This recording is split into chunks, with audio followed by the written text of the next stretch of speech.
Vice Media filed for bankruptcy on Monday, punctuating a years-long descent from a new media darling to a cautionary tale of the problems facing the digital publishing industry. The bankruptcy will not interrupt daily operations for Vice's businesses, which in addition to its flagship website include the ad agency Virtue, the Pulse Films division, and Refinery 29, a women-focused site acquired by Vice in 2019. A group of Vice's lenders, including Fortress Investment Group and Soros Fund Management, is in the leading position to acquire the company out of bankruptcy. The group has submitted a bid of $225 million, which would be covered by its existing loans to the company. It would also take over significant liabilities from Vice after any deal closes. A sale process follows next. The lenders have secured a $20 million loan to continue operating Vice, and then, if a better bid does not emerge, the group that includes Fortress and Soros will acquire Vice. Still, the dreams that Vice executives once had of a stock market debut or a sale at an eye-popping valuation have been wiped away. The company was considered to be worth $5.7 billion at one point. Investments from media titans like Disney and shrewd financial investors like TPG, which spent hundreds of millions of dollars, will be rendered worthless by the bankruptcy, cementing Vice's status among the most notable bad bets in the media industry. Like some of its peers in the digital media industry, including BuzzFeed and Vox Media, Vice and its investors bet big on the rising power of social media networks like Facebook and Instagram, anticipating they would deliver a tide of young, upwardly mobile readers that advertisers craved. Though readers came by the millions, new media companies had trouble wringing profits from them, and the bulk of digital ad dollars went to the major tech platforms. Last month, BuzzFeed shut down its namesake Pulitzer Prize-winning news division after going public at a small fraction of its earlier valuation. And Vox Media earlier this year raised money at roughly half its 2015 valuation.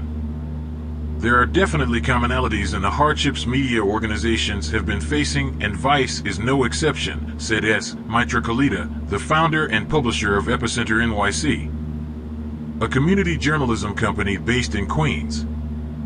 We now know that a brand tethered to social media for its growth and audience alone is not sustainable. Bankruptcy records filed Monday show that Vice is made up of a web of companies associated with its various businesses, including Pulse Films and Carrot Creative, an ad agency. The filings say Vice has outstanding debt of $834 million, dwarfing the amount Vice was recently in talks to sell for. They also show Vice owes some of its biggest business partners millions of dollars. The company said it owed Wipro, an information technology firm, nearly $10 million. Justin Stefano, one of the co-founders of Refinery 29, is owed more than $500,000, according to the filings. And Davis Wright Tremaine, a law firm that has represented Vice, has a claim of more than $300,000. The bankruptcy filing will give the company some relief from its onerous debt load as its lenders, including Fortress, seek to salvage their investments. Vice Media raised a $250 million loan from Fortress and Soros Fund Management in 2019 as it struggled to make a profit. It has been in default on that loan for months. It's the lender coming in and saying, "I'm done funding the losses. If I'm going to fund the losses, I'm going to take control of the company," said Eric Snyder.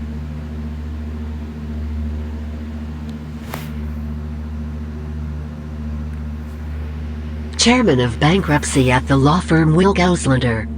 It's not unusual for the lender to come in and tell the debtor, the borrower, "You're putting this into bankruptcy, you're going to make a motion to sell, we're going to put in a first bid."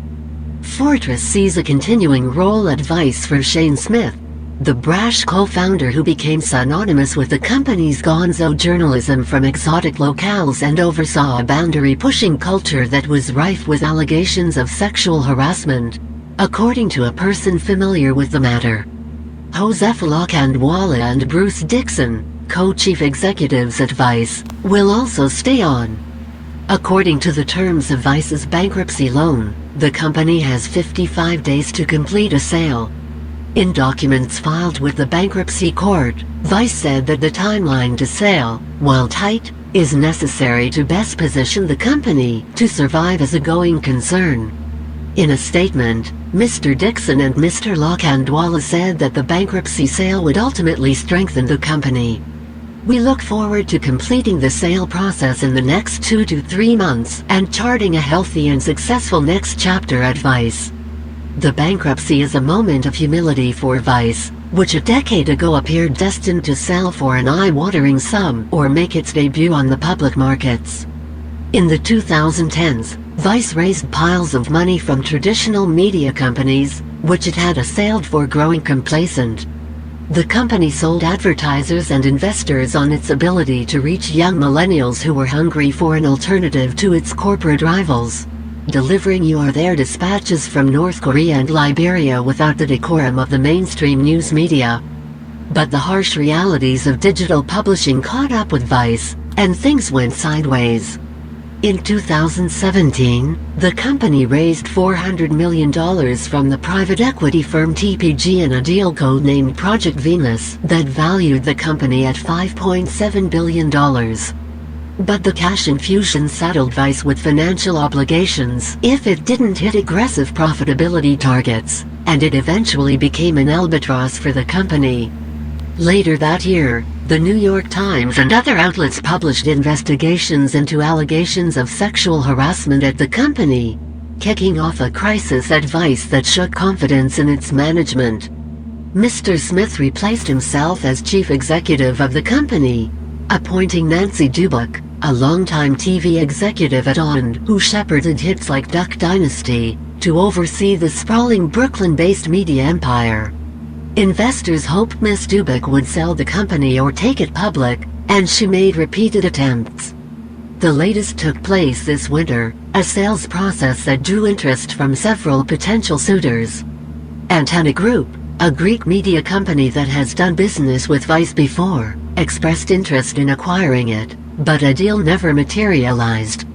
Ms. Dubak left in February, with no buyer in sight and without achieving her long-stated goal of consistently turning a profit at Vice.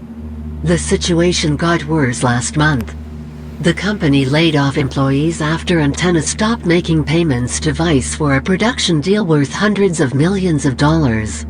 The cuts included employees at Vice World News, the company's global reporting initiative, after it became clear those efforts were no longer financially viable. Alex Dedrick, a spokesman for Antenna and the former chief communications officer for Vice under Mr. Smith, declined to comment. Ms. Khalida of Epicenter NYC, who also co-founded URL Media, a network of media outlets owned by Black and brown people that share content and advertising, said Vice's bankruptcy was a reminder to founders to develop many different kinds of businesses beyond just advertising.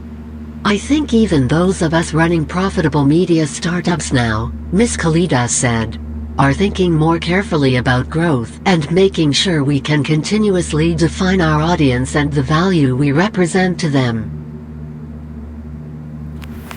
Thanks for watching. I'm sorry if AI did a terrible job. I'm so sorry.